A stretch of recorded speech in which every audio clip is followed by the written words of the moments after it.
बेटा आपने ऑब्जर्व किया होगा कि विंटर सीजन में आपकी स्किन ड्राई हो जाती है, इसमें क्रैक्स आ जाते हैं, ब्लीडिंग होना शुरू हो जाती है बाज़ आपके लिप्स में से। इसकी वजह ये होती है कि सर्दियों में टेम्परेचर भी कम होता है, ह्यूमिडिटी भी कम होती है और आप पानी भी कम ही पीते हैं, तो आपकी स्किन में वाटर कंटेंट जो है वो कम हो जाता है। तो इस इशू को एड्रेस करने के लिए आप लोशन यूज करें, कोल्ड क्रीम यूज करें और होंठों के लिए चिपस्टिक इस्तेमाल करें और काफी सारा पानी पिएं ताकि आपकी स्किन फ्रेश रहे।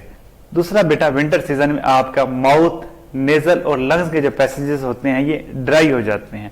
ये जो ड्राई इन्वायरमेंट होता है इन पैसेजेस का, ये वायरसेस को बहुत प्रमोट करता है, इस वजह से इन्फेक्शन हो जाती है और आपको अमूमन सर्दियों में ही कफ, फ्लू और बुखार होता है। इससे बचने के लिए बेटा आप सर्दियों में नेजल स्प्रे यूज करें, क्रीम यूज करें, आपका जो नॉस्ट्रिल्स हैं इनको आप ड्राई ना होने दें, इनमें नमी बरकरार रही।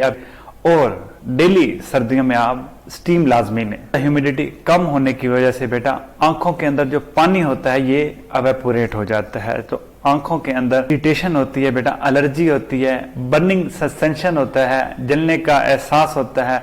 तो इस इशू से बचने के लिए आप आर्टिफिशियल टीयर्स इस्तेमाल कर सकते हैं, आई ड्रॉप्स इस्तेमाल कर सकते हैं। बर्ड्स में बेटा लो ह्यूमिडिटी का इफेक्ट इस तरह होता है कि जो एग्स के शेल हैं ये हार्ड हो जाते हैं, तो जिन अंडों से बच्चे निकलने होते हैं तो वो जो नन्हे नन्हे परिंदे होते हैं जिन्होंने अंडे को तोड़ के बाहर आना होता है, उनकी चूंच से वो अंडा टूटता नहीं है क्योंकि वो कम नमी की वजह से बहुत ज्यादा हार्ड हो चुका होता है। तो इस वजह से जो बर्ड्स हैं ये अंडे के अंदर ही मर जाते हैं। इस इशू को आप इस तरह एड्रेस कर सकते हैं कि बर्ड एरिया में आप स्प्रे करें, स्प्रिंकलर का इस्तेमाल करें, ह्यूमिडिफायर यूज करें ताकि उसकी नमी मेंटेन रहे।